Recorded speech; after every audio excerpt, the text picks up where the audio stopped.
Okay, I am going to go over the forces review guide. I will try to go fairly quickly because it's long, but please make sure you pause if you need to. First one is inertia. Remember, inertia is not a force. It is Newton's first law, is the law of inertia. It's the tendency to resist a change in motion.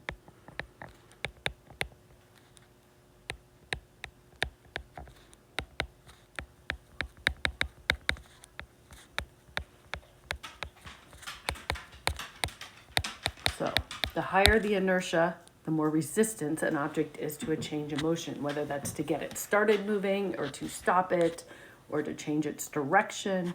How does inertia relate to mass? Larger mass equals larger inertia. They're directly related.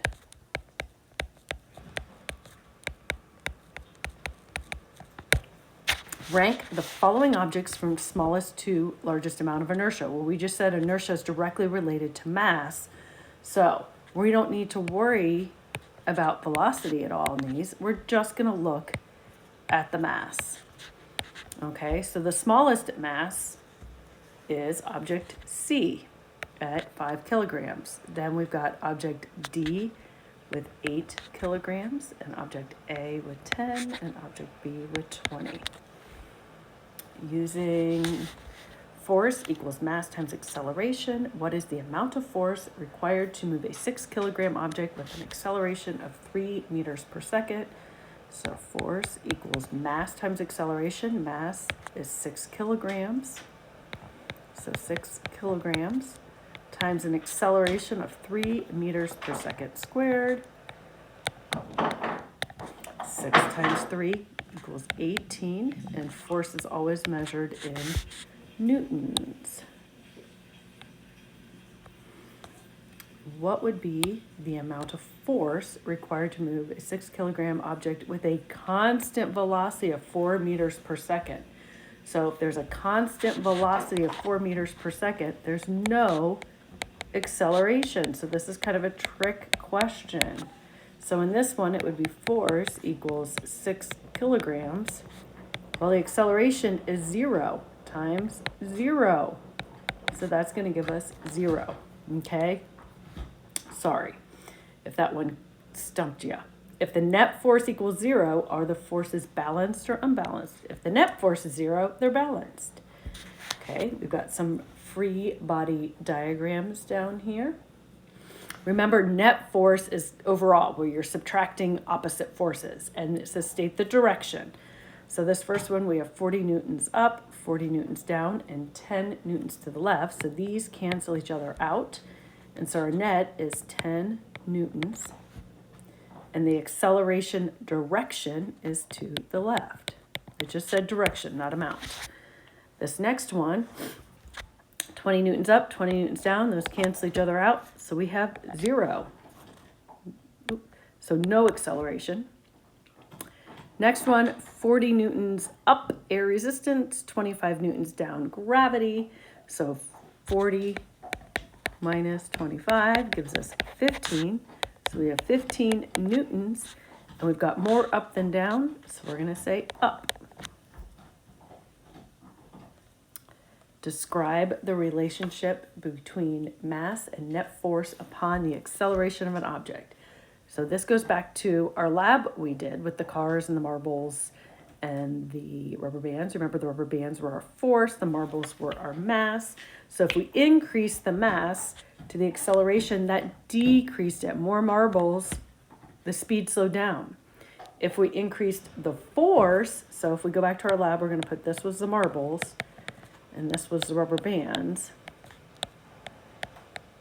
If we increase the force, that was our rubber bands, it decreased the acceleration. Okay? So this is all back to the F equals ma. So if you're looking at the formula there. This one is drawing force diagrams. So this is what we did.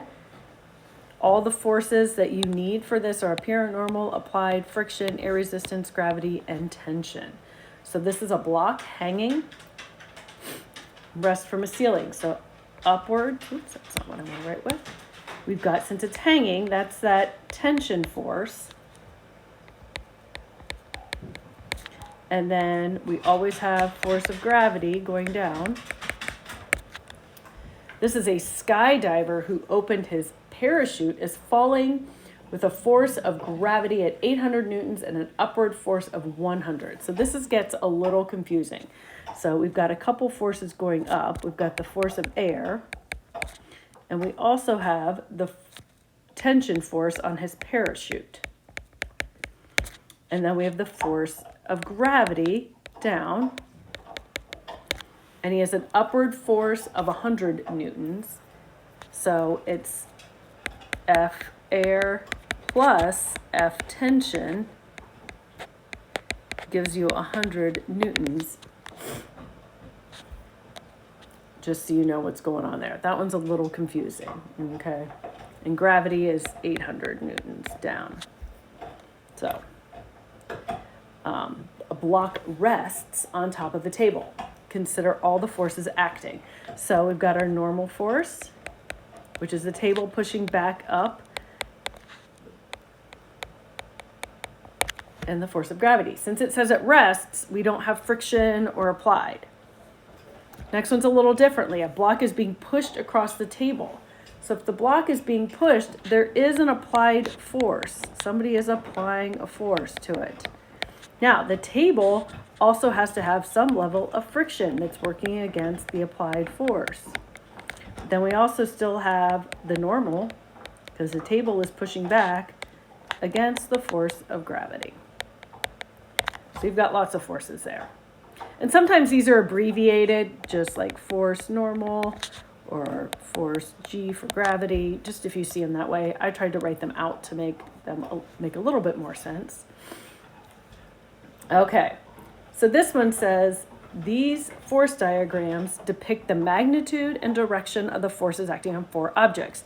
In each case, the down force is a force of gravity, rank in terms of acceleration from largest to smallest. So we know acceleration is force divided by mass.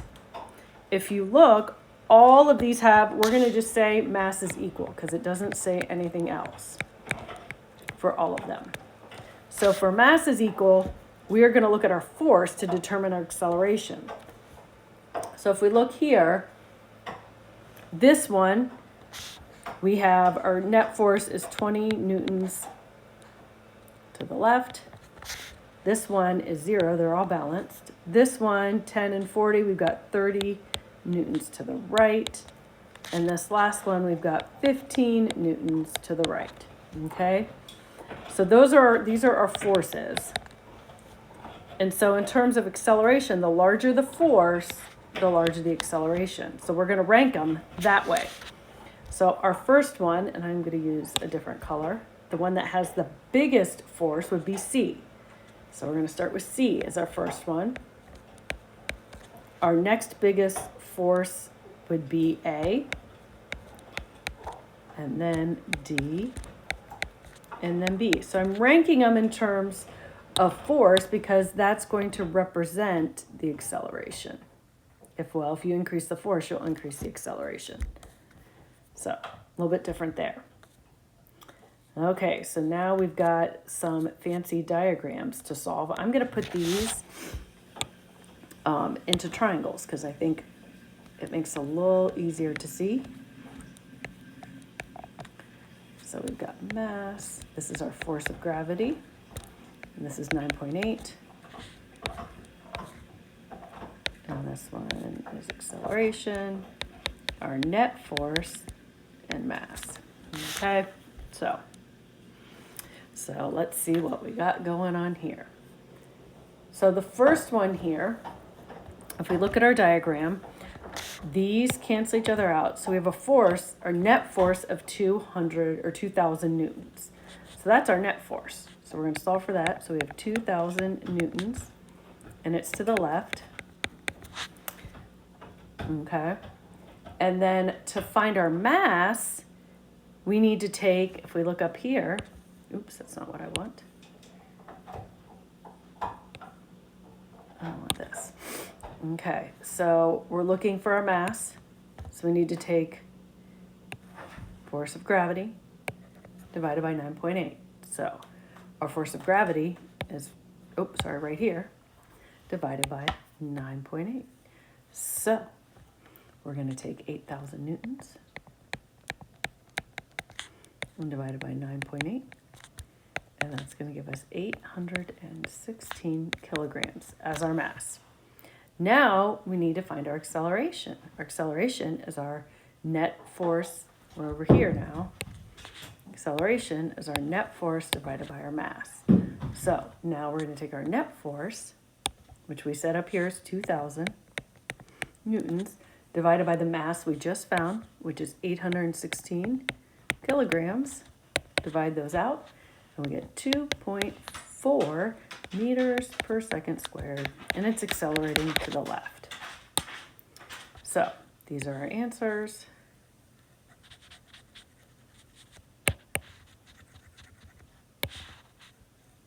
So you can find those there. Okay, next one is very similar, but we've got 4,000 to the left. The 8,000s cancel each other out here. So our F net is 4,000 newtons to the left, so very similar. To find our mass, it's exactly the same as the one above. We're still taking the 8,000 newtons divided by 9.8 meters per second and getting 816 kilograms. And then our acceleration's a little bit different because now we have a net force of 4,000 newtons. So it's going to be 4,000 newtons divided by 816 kilograms, which is kind of double our last one, 4.9 meters per second squared.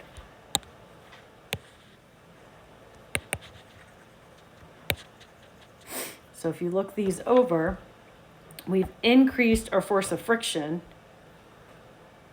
and our acceleration has changed.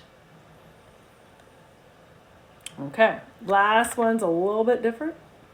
Oh, I didn't add that this should be to the left. Keep that there. Okay.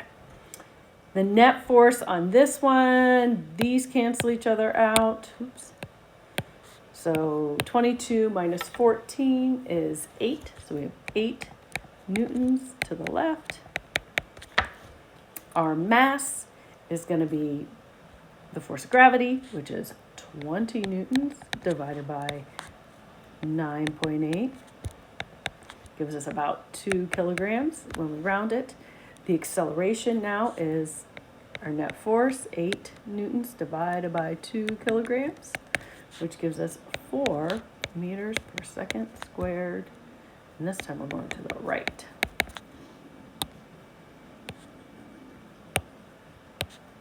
Okay. Hope that makes sense. You just have to use your formulas on that one. Identifying the interacting force pairs here. So on this one, this is just what's happening. So that it looks like an athlete's passing or pushing the ball one direction, so then the ball has to push back. So we'll say athlete pushes ball to the right, so then ball pushes athlete left. Okay? And we've got a foot in the floor. The foot's going to push the floor to the left.